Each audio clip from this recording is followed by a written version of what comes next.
Buddy, it's Matthew Brower with Frontier Capital Trust. I'm with Javier Venegas, and we are going to get into some of the current events around the unhinged spending of the current administration. Though we recognize that, it's kind of a theme that's going to follow us around no matter what we do, no matter who's in charge. It seems that the general track record is to increase spending and decrease the value of the dollar and increase tax burdens and all of this. So makes it a great time to get involved in what we're doing. Yeah. I'm just double checking to make sure we get up on Instagram here. It doesn't look like I've seen it yet.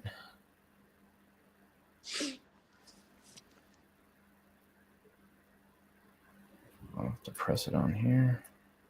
All good. All right, there we go. So let's give it a couple. But yeah, it's one of those things too that we have to, like I was just saying, it's not just that these people are negligent, but they're also appearing to be negligent because this is kind of too blatant at this point.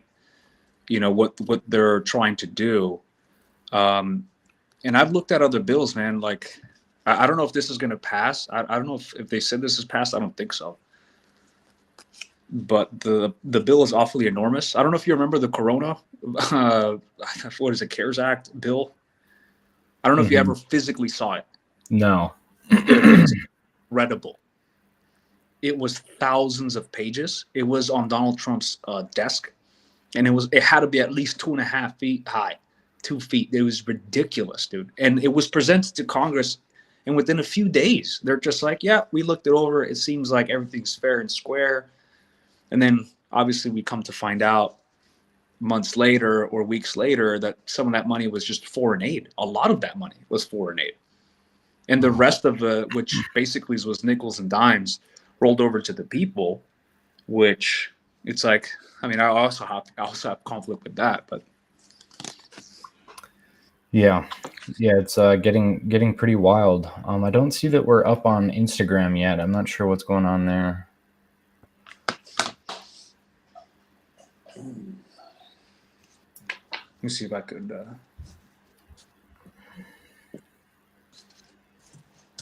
pull that up.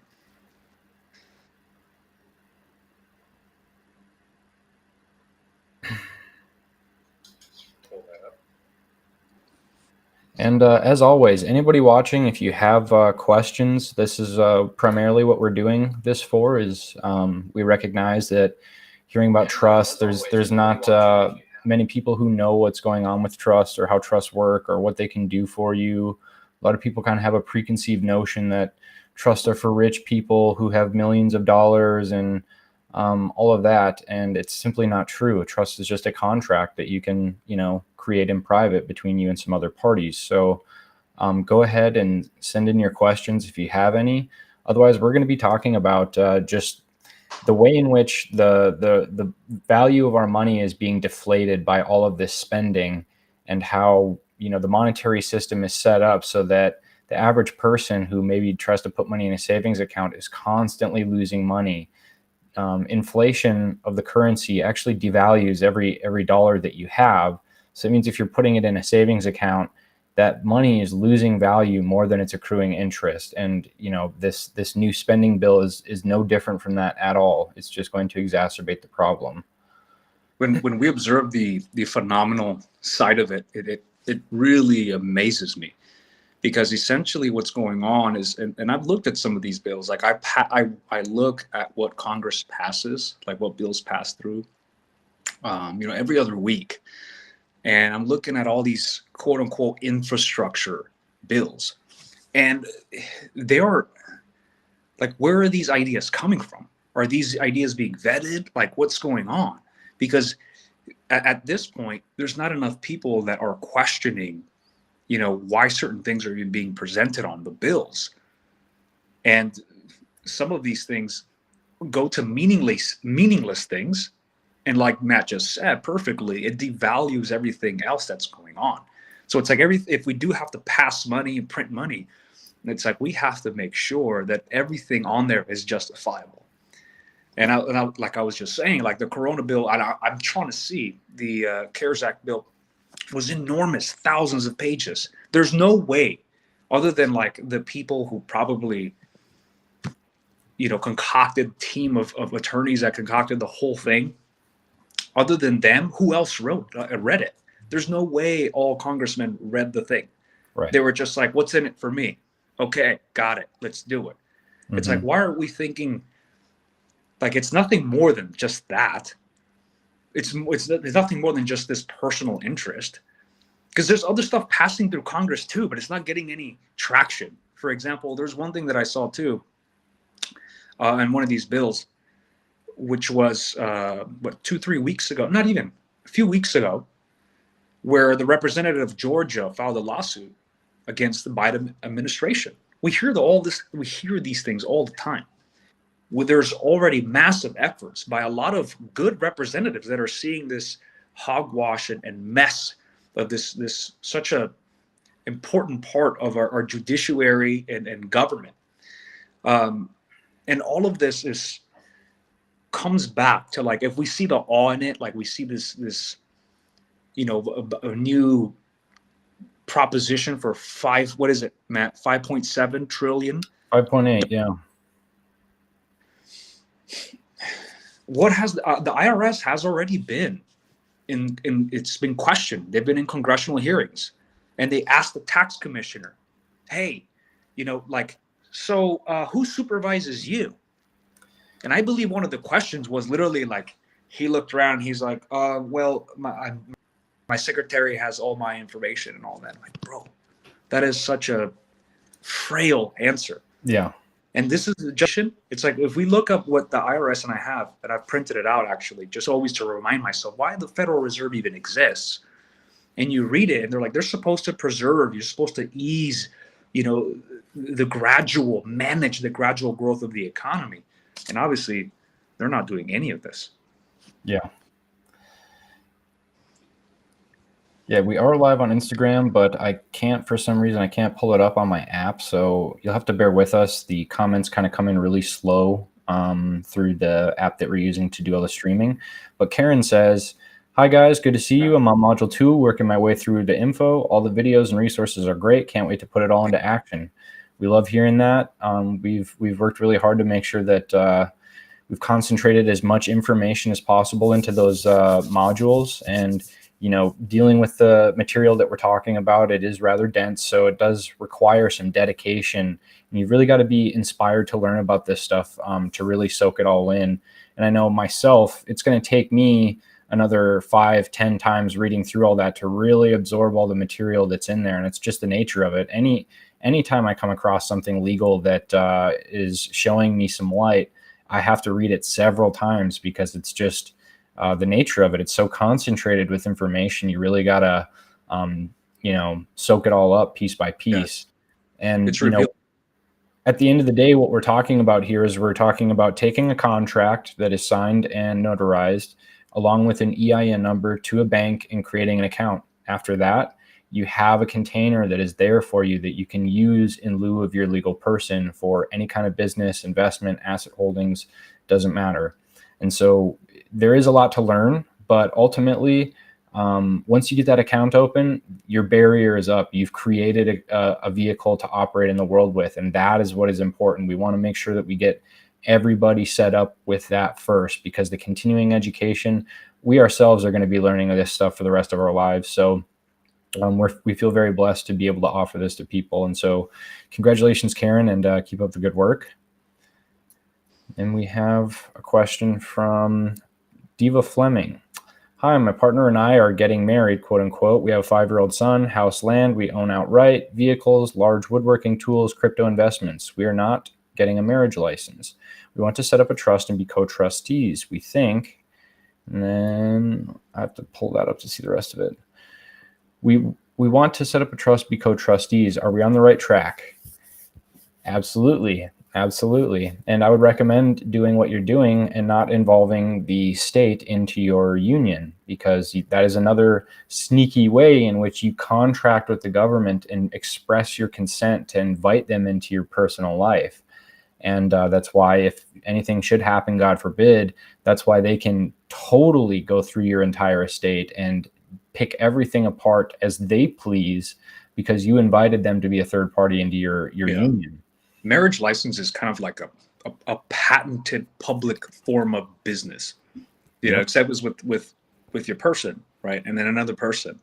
And they found a way for the attorneys to squeeze out estate, right? Squeeze out whatever they can from this business relationship in the event that there's a misunderstanding, versus laying out, disputes in a trust form and in a contracted form, and being able to take matters into your own hands is completely different. That's why and then you can, up to the point where you become a trustee, depending on your situation. And if you really want to get into it, I recommend that you put in for an application and we can discuss some of your guys' ideas.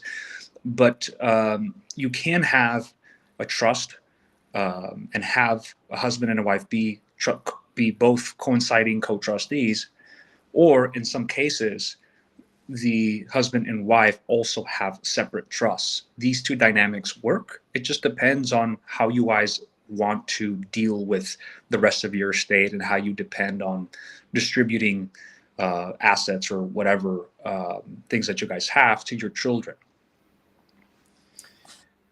And on top of that,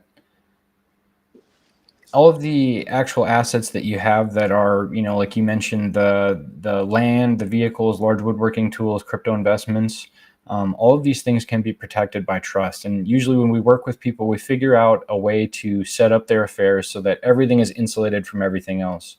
Typically what that looks like is you have one trust for your hard assets and, things like your actual physical things like your land and your home and your woodworking tools. Then you have another one for whatever business that you're engaged in, money coming in and interacting with the outside world. And then another one set up for investments. And that may sound very complicated to you, but it's really not. Like I said at the beginning of the live, what we're talking about is we're going to a bank with 2 pieces of paper and opening up a checking account. And then from that point forward, all you're doing is all of your paperwork, you're using the number of the trust rather than your social security number. That's it. All of the rest of the details are really minor. And, there's a lot that you can learn about the background of the law and how to really expand your knowledge of, how to apply your trust. But really, it's very straightforward. Yeah, a lot of the good like the cheeky conversations, are once you already have a trust, because then it's like what you can do with it is like almost endless. It's just incredible what one could do with the trust. But we try to avoid even talking some of that juice, because we're so focused on people just getting across and getting a bank account open, start moving some of your assets, some of your business operations, and then see for yourself. Then start to be like, hey, what can I do with this? It's like, can I build a trust, credit? Can I move this state? Can I have real estate internationally? You can take it wherever you'd like. Yeah. For business, for entrepreneurs, awesome. Yeah. And she says, so one trust for investments, one for hard assets, 1 or 2 for businesses. Yeah. And I mean, it's very straightforward to do that. And at that point, so the genius thing about this, and historically how trusts have been used to protect assets, is the trust actually becomes its own entity that's separate from any of the parties of the contract. It becomes its own personality in law. And so at that point, a business business that's run through a trust is completely separate from any of the assets that you have stored in another trust, which is its own separate identity, and vice versa. So now if a third party comes in, like the IRS, let's say, as they're jacking up their spending and their tax rates, and they say, hey, we spent all this money, now we need an extra 30% in taxes. You say, well, okay, you can come at me for 30% more taxes, but my legal person, owns nothing. I don't have anything for you to take. Yeah, there's a business over here and some assets over there and an investment over here, but that's not mine. That belongs to the trust.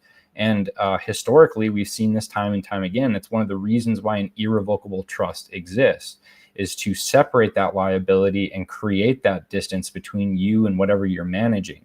So rather than owning, you control those assets for the benefit of a third party, which is the beneficiary.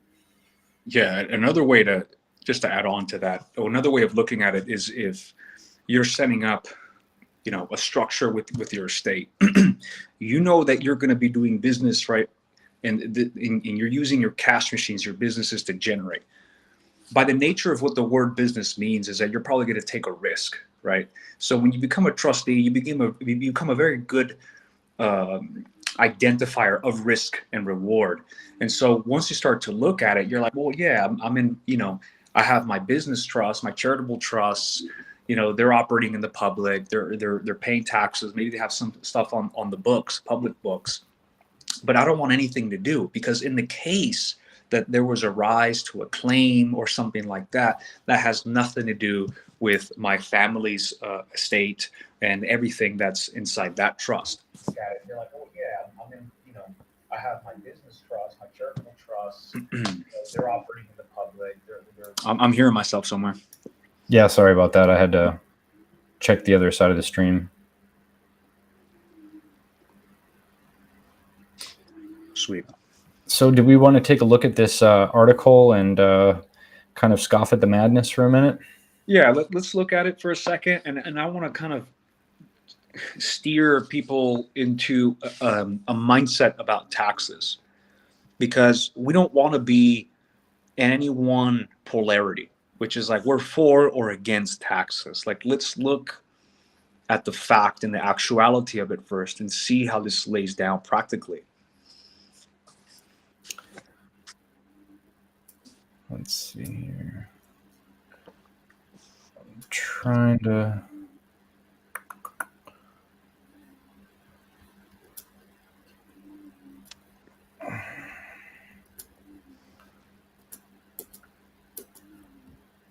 Sorry about this. No need to apologize, bro. I don't know what's going on. Everybody listening could take the time and just hammer out some questions, anything. Yeah. I mean, anybody who's got questions, as always. I think I pressed the wrong thing, and it's not going to let me screen share now, so I'm not sure if we're going to be able to do that. All right, no worries. We can just talk about the topic. Yeah, and I mean, so the article that we're looking at is from Fox Business, and it says Biden's $5.8 trillion plan, a divorce from reality, budget watchdog. And, it's kind of a poetic way of putting the way the ruling powers exist today. Everything they do is divorced from reality. It's all paperwork matrix. It's all fugazi, you could say, just in the air kind of nonsense reality. That goes all the way down to the way our money works, how our budgets are created and maintained. But them doing this, them taking this step of adding $5.8 trillion to the budget at this time is just such a flagrant, abuse of the monetary system, of devaluing everything. It's like they know that this train ain't going to go that far. It's only got a couple more stops, and, things are going to change. Whether they have a plan for that change or whatever, or like people overall feel it, and they're trying to, and they're feeling the grasp is getting, weaker and weaker. And people are starting to find out that things like the government and Hollywood are kind of irrelevant, and we can make them as irrelevant as we want. But it's to the degree that we're dependent on them. So that's what's so crazy, because, this amount of money is unheard of. And the fact that they know that there's been already so much money being, printed in the last couple of years, and then there's going to be this. It's like, they're trying to destroy the value of the dollar, trying to move into, something else. But no one should be scared of this, because this is another game too. Which is like, oh, we don't know. Look, people are afraid of the unknown. That's a principle. But that's why we have to have enough people that have an organized and calm mind to be able to orchestrate, like, hey, what are we going to happen? Like, what is going to happen? And are we going to leave that to our politicians? Or I'm the man of the house. I have children. Maybe I should figure it out. Maybe I should, in my own little community, figure out what type of resources and private, business I can get from my local individuals instead of completely being dependent on some sort of system. And and I just want to say one quick thing, because we have some competitors who do, I don't want to say similar to what we do, but these competitors say outlandish things like you don't have to pay taxes ever. And this is just careless, because if you really think about the actuality of that, it's like, first of all, we've touched already, like we've had 97 different forms of taxes. We understand the main ones. That's what usually people are interested in. But truly, the problem is with the federal tax liability, not with our local level. Some of the stuff at the local level, we don't even notice. It's small, but it's there. But in order to build that trust, like I blame the federal government ruining it for the scene of taxes. It's like, yes, we're against it, but because of the image they've painted. It's like, what a terrible thing to have now, a nation that doesn't trust their own government. It's like, we're not trying to say like get rid of government. We're just trying to say like there's a place for it. But you see all these people that have come in and taken advantage of it. Now I'm trying to work with my local representative, my county. I want to be involved with some of the, maybe they do. I mean, I live here. Why wouldn't I want to, right? It only makes sense that you do. So running away and being like taxes are bad, it's like, that's kind of a misnomer. What are you actually mad about? It's like, what is your financial situation even? And should you have a right to complain? Because ultimately what I'm seeing, and this plays with our trust, is and I've spoken about this before, which is this is a practical thing. We're not trying to reinvent the wheel. We're not going to create a new Declaration of Independence. We're not going to create a new America, a new nation, new banks, nothing, dude. It is what it is. We have what we have, and we have to make the best of it. In fact, shouldn't seem that the best of it is already here, and we've just dismissed it as something that's not, like trusts, right? So we can go back into this form of private business and be able to little by little, practically, step by step, started to move individuals in this private sector. It's not some club. It's like, I guess you could call it a republic, right? But as long as you have enough individuals that are independent of whatever is going on, and if there is contracts between us, all hell can break loose. But we have a sustainable system here where it doesn't rely on some artificial power that isn't really here or tangible. Because ultimately, like the real sense of like government that we truly have, think about it in your personal experience, it's mostly been like government. Like if taxes were to make an effect, it's local. It's not some massive thing. But it's because that the federal government has been so blatant and abusive with their powers and sloppy and childish and careless that it's produced a mistrust of the government. And now I understand why everyone's outraged and everyone's like, anarchy, destroy everything. It's like, yeah, but also no. There has to be someone to be able to pick up the pieces and be able to, create a new way of that is practical for living. Yeah, and that's exactly what we are up to, and what we are encouraging people to do is that when we talk about, we have a solution to this problem, what we're actually saying is that rather than doing business the way that we are currently told to with an LLC or a C Corp or whatever, a public entity that is given to us by the government, we can restructure through private trust and engage in commerce completely privately.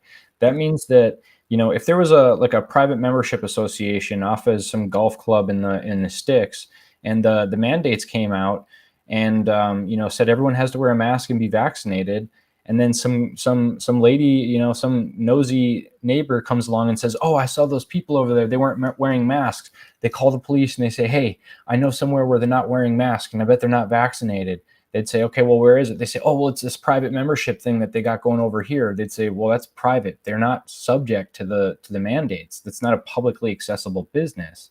So what we're saying is that when you reserve your rights in private, you truly reserve them. You get to keep them and exercise them.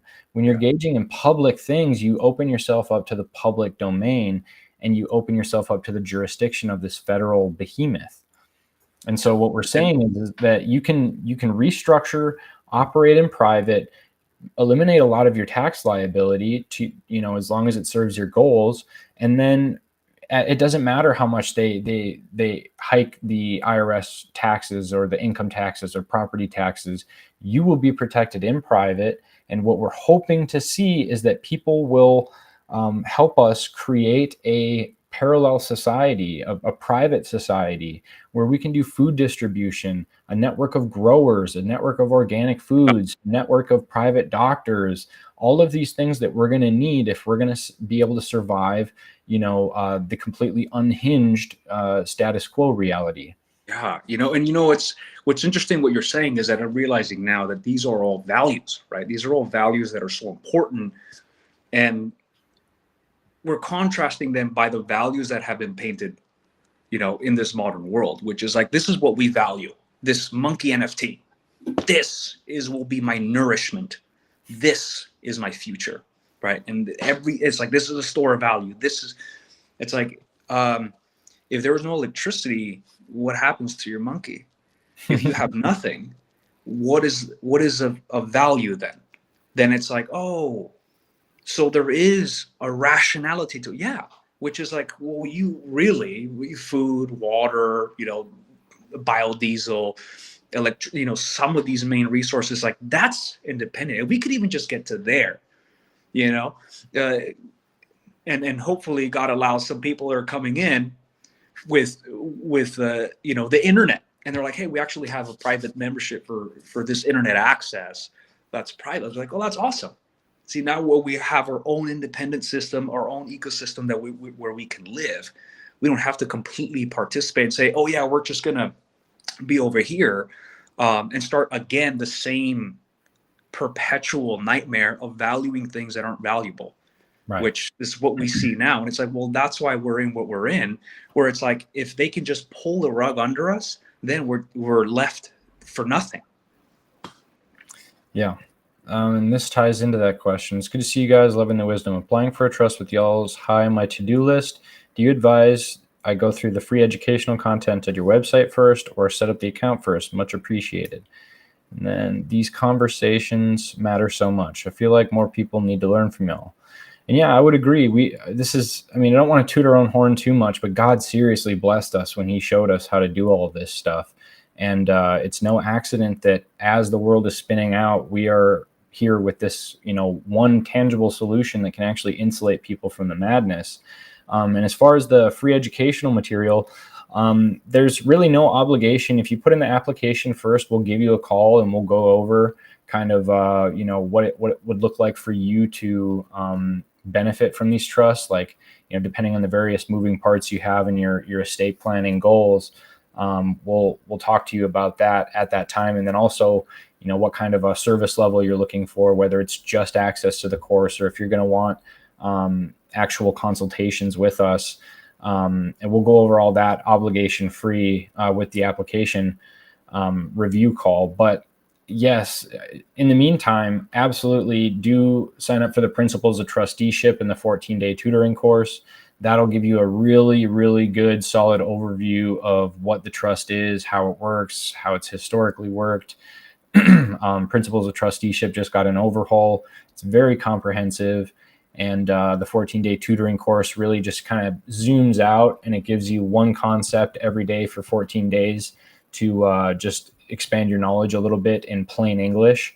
And so it depends on what your goals are. If you really want to get the ball rolling, there's nothing wrong with putting in the application now and just getting that started. You always move at your own pace with that anyways. So regardless, if you're just feeling compelled to do it, we've seen this happen before where people hear about this and they say, oh, this is a good idea. And then comes to find out, oh, they got an inheritance coming and they didn't have their trust set up. And now all that money is going to get taxed to oblivion. Or, oh, they have to sell a property now and they didn't have the property in the trust. And now they got to pay. We witnessed that where we've had a transaction, a lady comes to us and like, well, I'm about to do this, I'm about to do this transaction. And then, it's too late.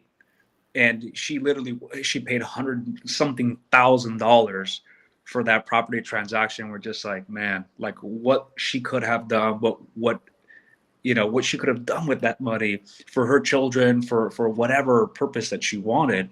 It's all gone now. Yeah. And we have another question from Karen. Do you have any recommendations around protecting our children from education requirements? We are in Hawaii. We are looking at creating a private education association so we can show that we've claimed responsibility for educating our children and keep the state out of it. We would likely hire a teacher or two. Other ways.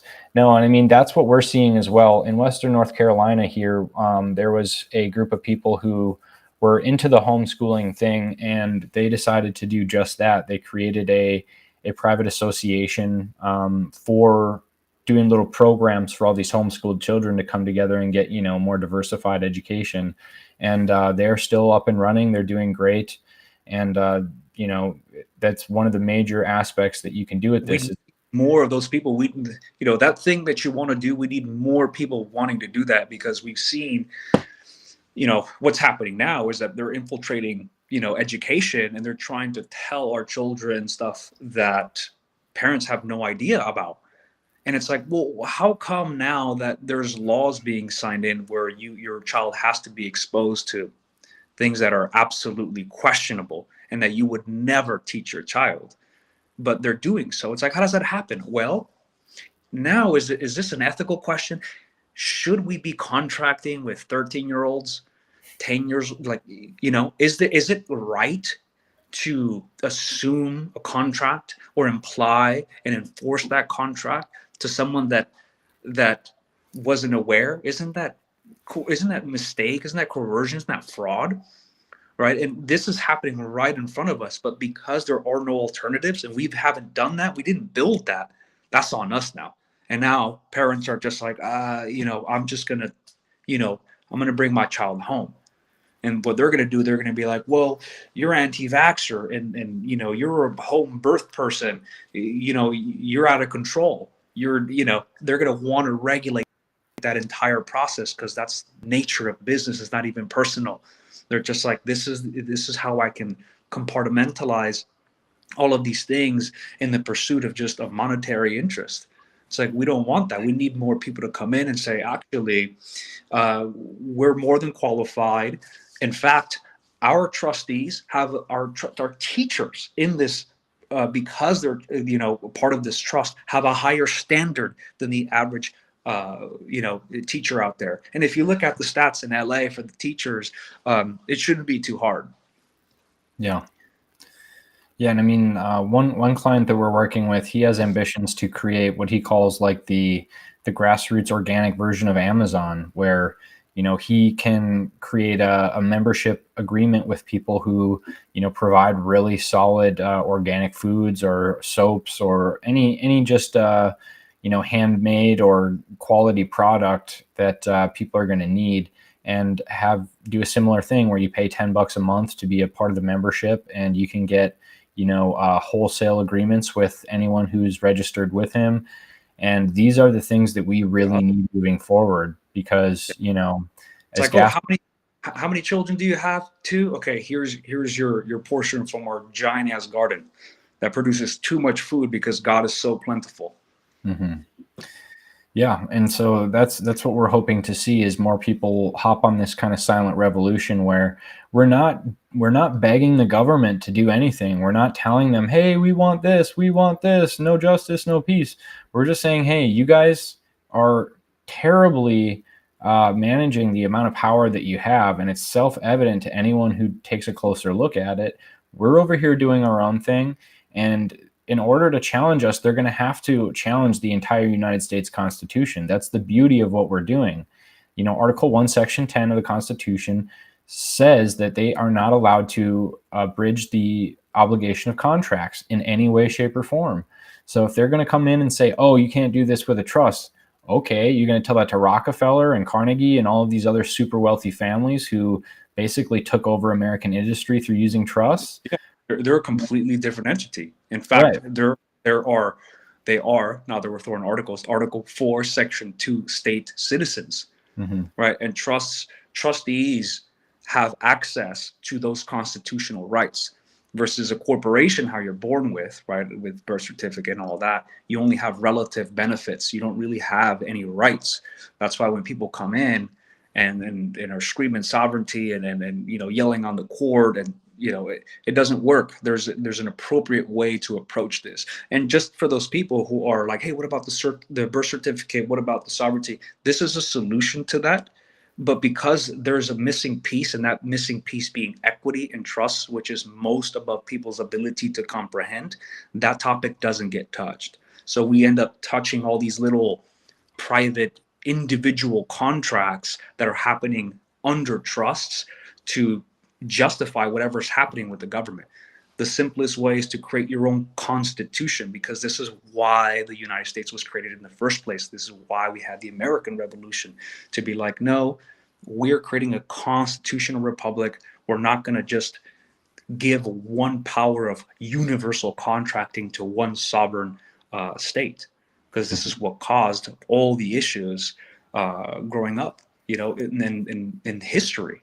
No other country in the world has the freedom that we have in the United States. And think about it, the United States has just the worst rap. They've said, right, the United States has the best Congress money can buy. And that's shameful. That's shameful, because we've given up this monetary interest for what's right. And we just need enough people to kind of start to reveal these things, so that we don't have to deal with this. Our children don't have to deal with this, right? Like, what a better way to secure not you, but your children's future by creating a trust. Absolutely.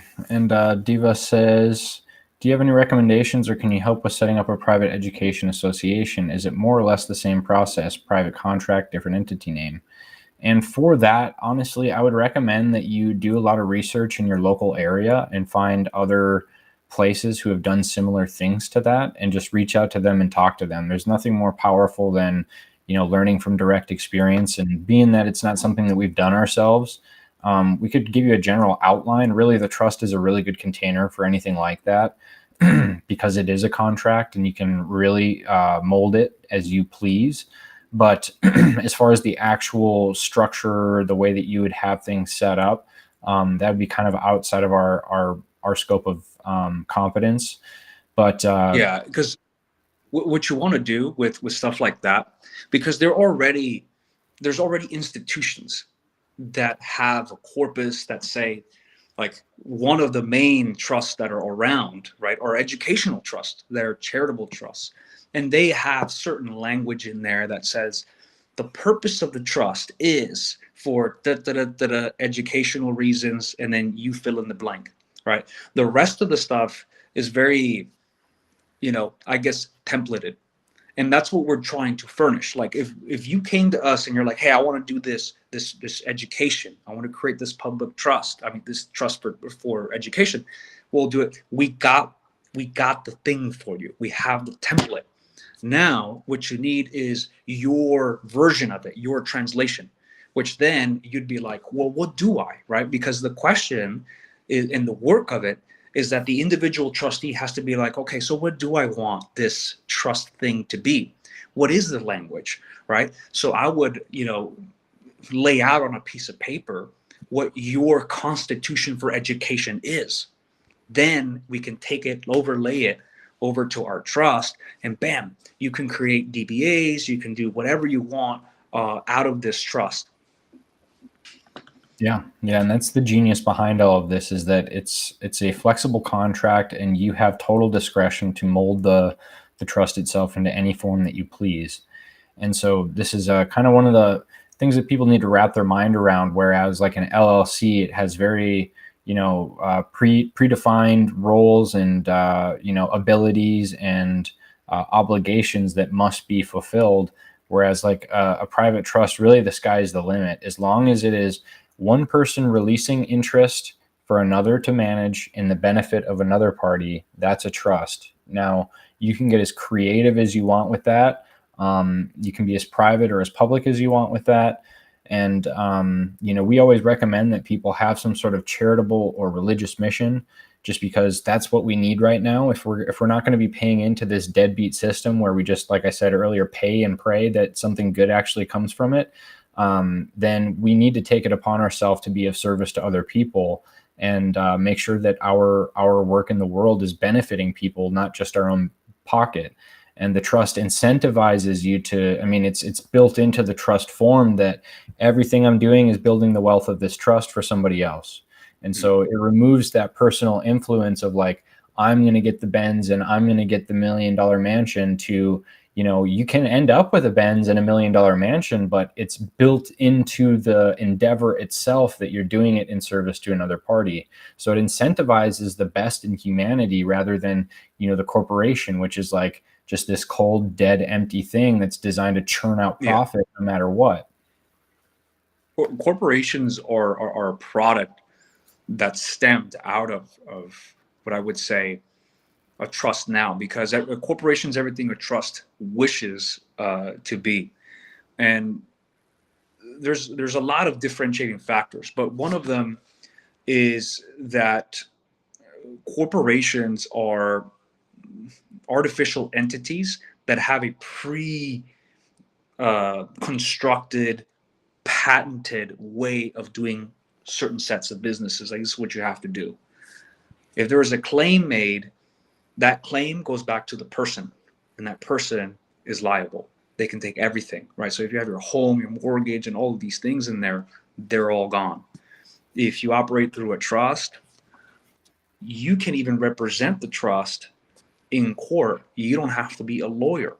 You can do so many different things with the trust, which include everything that a corporation can do, plus the anonymity, plus the elimination of those tax encumbrances, as well as the protection to operate internationally if you wanted to. And if you think about it, think about all the 501c3s that are out there right now, the Bilderberg Group, NATO, all of these are beneficial organizations.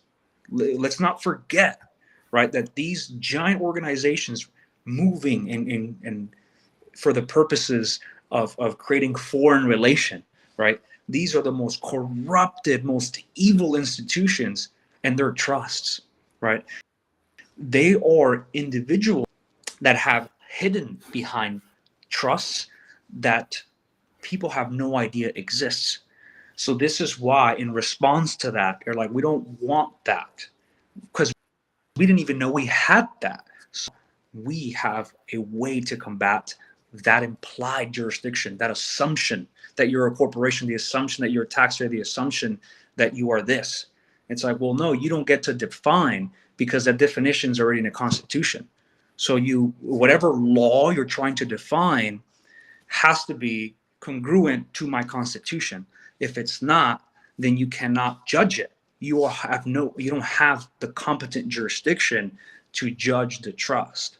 So behind all this semantics of the beauty of what a trust can do, it starts off with an EIN registration, a trust declaration, some deep forethought, right? And stew on these beautiful ideas of what can be that you can structure, and then go to the bank account.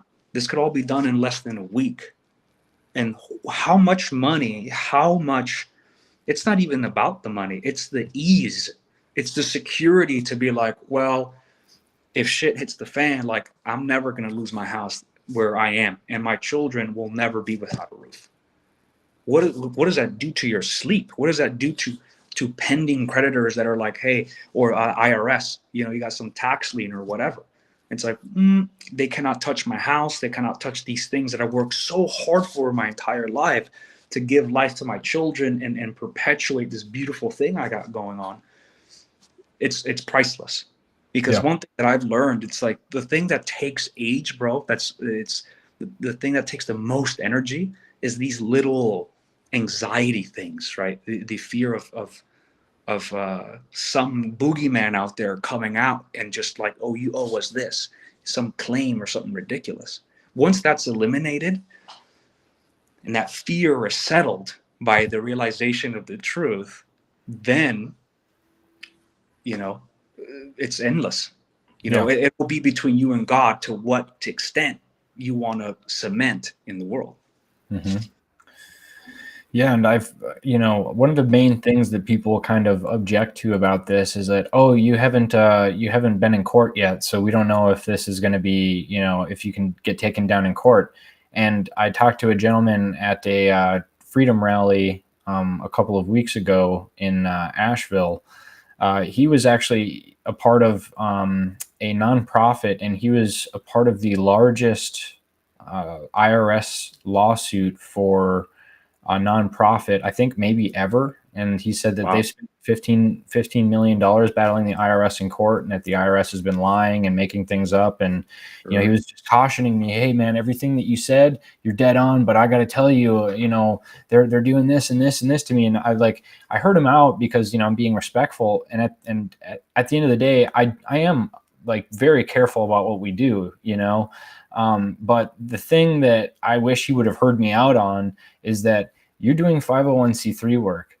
You're using their entity, you're using their open platform, and then you're getting upset when they start shifting the goalposts around and dragging you to court. They can kill you with that kind of stuff. They're a sovereign power. They have the right to claim. They have a right to take whatever that is not yours, which is what nothing. Makes the difference is that if you're doing that type of charitable work through a trust, now you're dealing with trust law.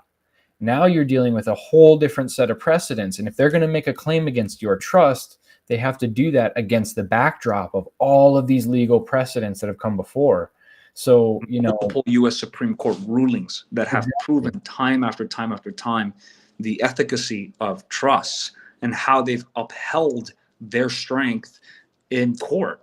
This is not just like, little petty cases here and there. Like, if it comes up all the way to the U.S. Supreme Court, it's worth a gander. It's worth to explore what was it that sparked that a U.S. Supreme Court justice has to make a ruling over this particular thing under common law property.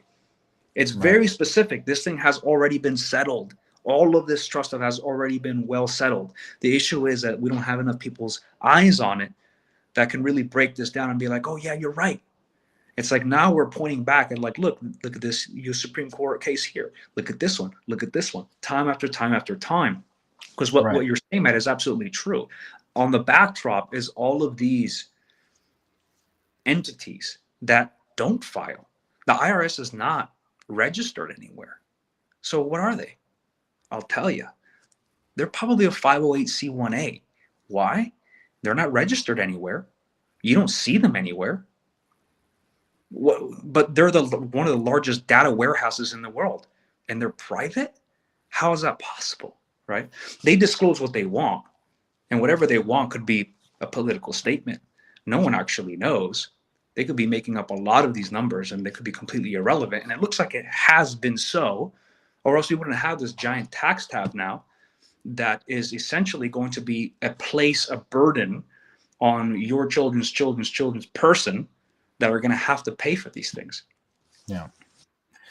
Charles White asked a couple of questions. Let's handle. Let's see. Do y'all know Resource Network in Asheville? I do not. I haven't heard of them before. I'm not sure what they get into, but no, I have not heard of them.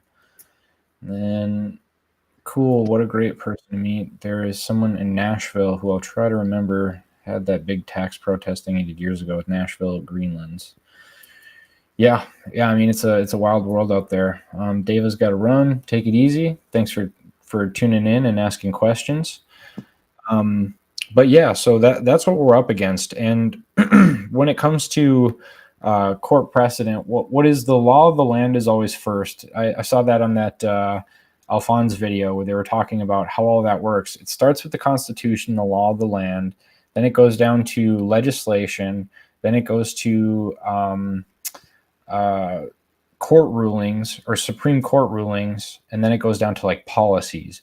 So when you're looking at things, we always appeal to the Constitution. And yes, Deva, it will be available. It should be on all platforms: Facebook, YouTube, and Instagram later on.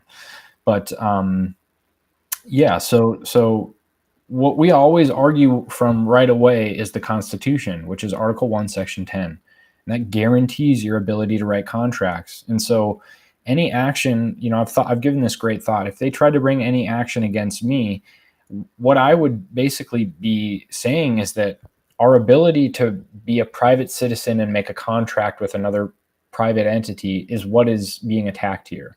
That's either you have that right or you don't, and that is what is going to be decided today. And there's, of course, it's interesting because it's also like an infringement on not only your ability to contract.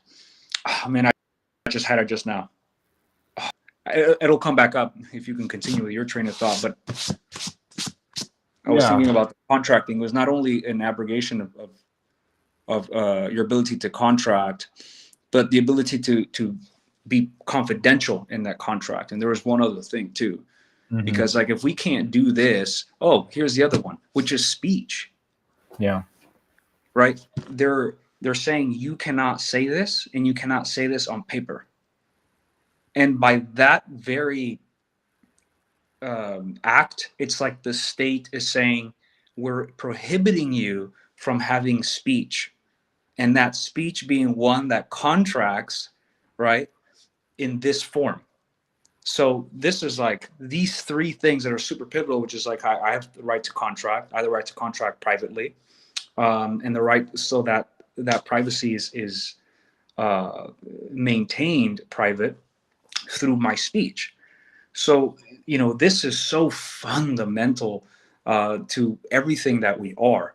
And if we really think about that whole act of creating a trust is almost like one single act that exercises the almost, I can't say complete, but it almost exercises everything that a person can do at one single moment, that protects them from a king or some barbaric thing trying to attack.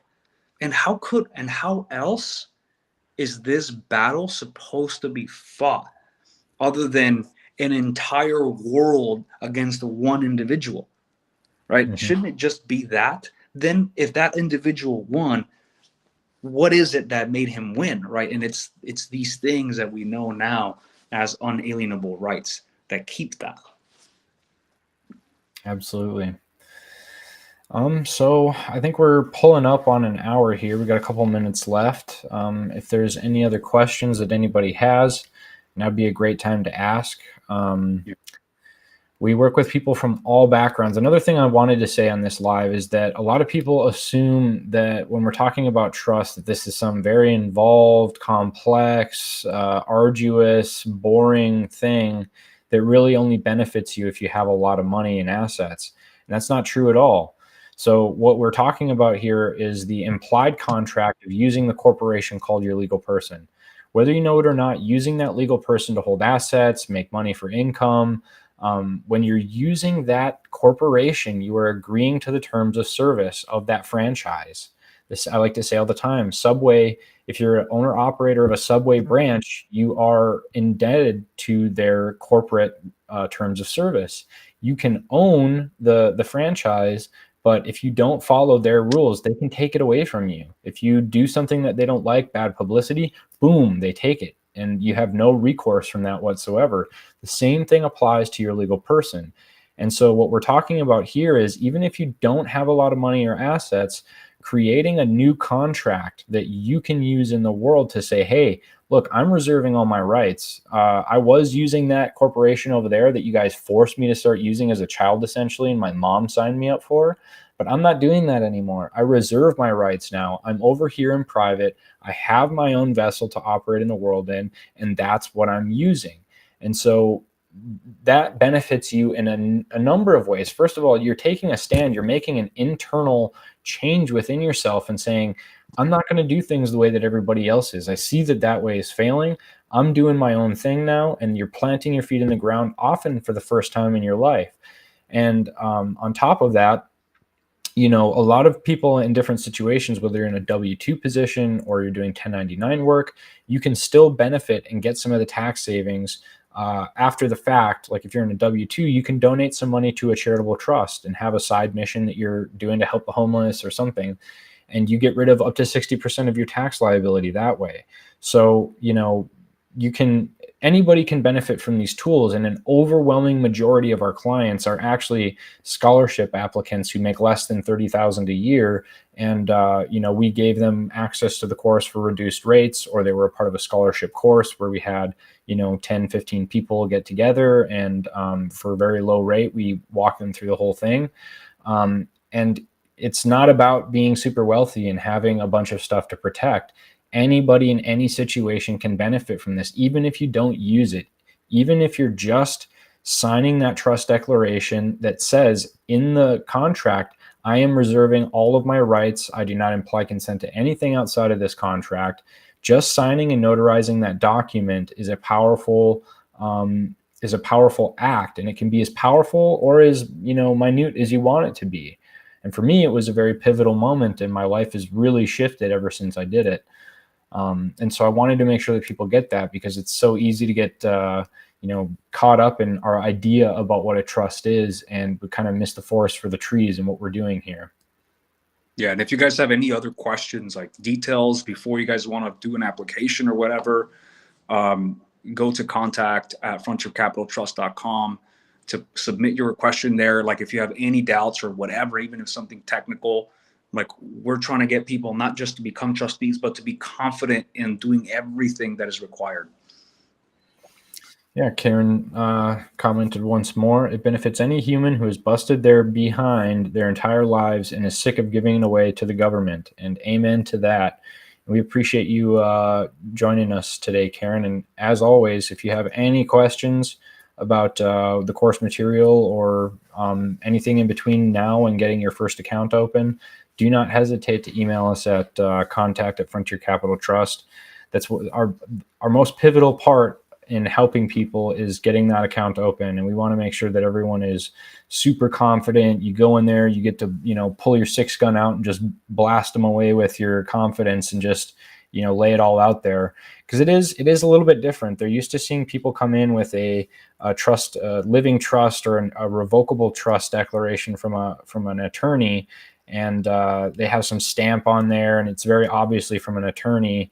So it's a little bit different when you come in with a private contract, but a trust is a trust, and we have this power, and we have every person that's worked with us so far has had success in getting their account open. And so it's really important that you go in there confident, and you know what you're doing, and you know how to navigate that and be confident throughout the whole exchange.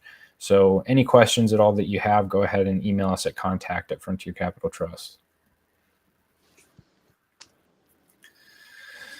Well, we're at about 58 minutes now. What do you think, Javier? I think we can probably sign off. Yeah, let's sign off. And then just a little thing so that people can react, because I want more people to comment, more questions. Like, just know we're going to try to be doing this every single weekend at Wednesday at 1:00 EST. So, and then we have a podcast also that we're trying to be ultra consistent with as well. And so, if you guys have any ideas on topics or things that you would like for us to touch on and explore in depth or whatever, let us know. We want to be able to see and deliver the content that you guys want us to give out. Awesome. And Charles White says, I've been telling lots of people about y'all, and a couple of friends have discussed learning from some of your course material and then having conversations about it. Truly grateful, brothers. We're grateful for you, man. That's awesome, and we really appreciate that. Yeah, and like I said, there's no obligation. If you fill out the application, you can at least figure out, what service level works for you, and really get some answers about your personal situation and how a trust could benefit you either immediately or in the long term. So I would encourage you to get Principles of Trusteeship, and which automatically includes you for the 14-day tutoring course, and then fill out the application, and we can, let you know exactly what you can expect. So thank you, everybody, for tuning into this. Much love, and we will see you on Wednesday. Follow all of our stuff on Instagram and Facebook. We're putting out stuff all the time, and we like to keep people entertained and informed. So bless all of you. Thank you. Take care, guys.